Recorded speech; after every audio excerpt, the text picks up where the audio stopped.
Tila bagang hindi siya makaintindi o ayaw niyang intindihin ang sitwasyon. Sabi niya, walang blanko sa GAA, walang lusot sa hustisya. Sa bagong Pilipinas, batas ang nangingibabaw, hustisya ang namamayani, at bawat Pilipino ay pinagsisilbihan ng buong tapang at katapatan. Hindi lang talaga maintindihan or ayaw niyang intindihin or yung nag-advise sa kanya, hindi siya pinapaliwanagan. Magandang araw mga kaibigan. Pag-usapan natin ngayon ang post ng Pangulo sa kanyang social media page mismo, no? Na tila bagang hindi siya makaintindi o ayaw niyang intindihin ang sitwasyon.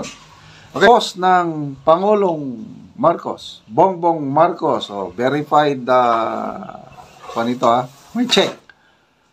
Sabi niya, walang blanko sa GAA, walang lusot sa hustisya. Before an assembly of 4,200 of our nation's top legal minds, including Chief Justice Alex Gismondo and the Supreme Court Justices, we sent a clear message.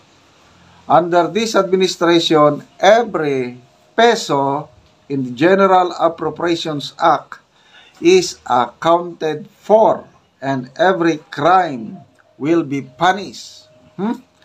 Justice is not a privilege of the rich, nor a weapon of the powerful.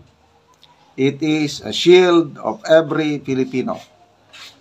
That is why we are making legal aid truly accessible. Legal aid. Ayun, akap siguro. Legal aid truly accessible, expanding courts nationwide, and ensuring the law serves all, not just the elite. Walang makakatakas. Sa bagong Pilipinas, batas ang nangingibabaw, hustisya ang namamayani, at bawat Pilipino ay pinagsisilbihan ng buong tapang at katapatan. Wow, ang sarap pakinggan o basahin na salita.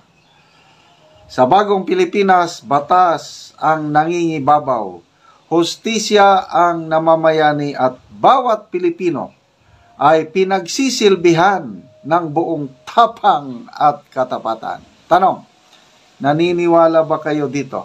Lalo na yung pamagat niya, doon pa rin siya sa walang blanko sa GAA, walang lusot sa hustisya. Kasi yung gathering ng lawyers sa Cebu, inulit na naman niya na binasa daw niya lahat yung 4,200 pages na GAA bago niya pinirmane. Wala namang blanco. I can find those blank items. Sino bang nagsabi na may blanco ang GAA? Wala naman, di ba? Hindi lang talaga maintindihan or ayaw niyang intindihin or yung nag-advise sa kanya, hindi siya pinapaliwanagan. Walang nagsasabi na blanco ang GAA. Never na sinabi ni Pangulong Duterte, never na sinabi ni Congressman Ungab or ni Attorney Vic Rodriguez. Kaya nonsense itong sinasabi ng Pangulo na palagi niyang sinasabi na walang blanco ang GAA. Kahit si Senator Amy Marcos, kapatid niya na, sa interview sa kanya ng ABS-CBN, Harapan 2025, sabi niya, magkaibang papeles ang sinasabi ng Pangulo at ni Pangulong Marcos at Pangulong Duterte. Pangulong Marcos, GAA ang sinasabi niya, walang blanco, which is correct. Sana may magpaintindi sa Pangulo na once and for all, ma-resolve na ang issue na ito na walang blanco ang GAA. Kompleto. Kaya wag na siyang maghanap pa ng blanco dahil hinahanap daw niya yung mga blank at hindi niya mahanap. Ang sinabi ni PRRD, Congressman Ungab, Attorney Big, ang may blanco yung BICAM report. Up to now, walang sinasabi ang Pangulo tungkol sa BICAM report. Hindi niya naririnig siguro yan. Sana si Executive Secretary Bersamin magpaliwanag. I-brief niya ang Pangulo na ang tinutukoy ng kampo ng Duterte is yung BICAM. Ang AS Bersamin nagsabi na wala kaming kinalaman dyan. Correct. Wala silang kinalaman. Ang sasagot, yung Senado at House of Representatives. Bakit pa ulit-ulit ang Pangulo? Sabi niya, walang blanco sa GAA. Diba nakakaano na? Nakakasawa na actually both of them are telling the truth. Dahil totoo naman yung sinasabi ng Pangulo na walang blanco ang GAA. Kaya lang huwag niyang sabihin na nagsisinungaling ang Pangulong Duterte kasi merong blanco ang BICAM. Mismo si Congresswoman Stella Kimbo, inamin niya na may blanco ang BICAM. Okay, so magbasa tayo sa mga comments. Okay, so Bisaya sa Europe, sabi niya, sa BICAM ang blanco, hindi sa GAA. Sino ba sekretary nito? Inuuto ka lang ata. Kahit yung sister mo nagsabi, hindi siya pumirma sa blanco. Yun, inamin ng kapatid niyang senadora. By Wax, Mr. President, it was not stated that the GAA contains a blank item. Your statement seems to contradict what President Duterte said.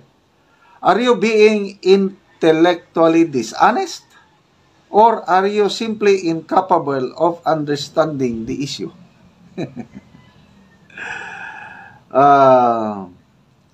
Fredo Orbilio Pulido. Bongbong Marcos, you are talking to lawyers.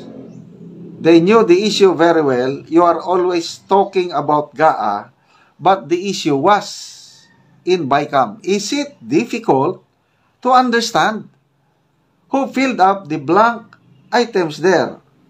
Also, your ES already admitted and even said that they are not responsible of it. Anyway, sana matauhan na po ang palasyo tungkol sa issue na ito para matuldukan na. At bahala na ang Korte Suprema. Total, nag-file naman ng petition ang grupo ni Congressman Ungab at Attorney Vic Rodriguez. Kaya mga kaibigan, salamat sa inyong palaging pagsubaybay sa ating mga vlogs. Nagkakaroon tayo ng income dahil sa inyo at itinutulong natin ang ating sweldo sa YouTube sa nangangailangang Talaandig Tribe sa Bukidnon. Namimigay tayo ng libreng yero at pako sa kanila para ma-repair ang kanilang sira-sirang bahay o kaya makapagpatayo ng sariling bahay dahil marami sa kanila walang sariling bahay, nakikitira lang sa kanilang mga kamag-anak or parents. Panoorin nyo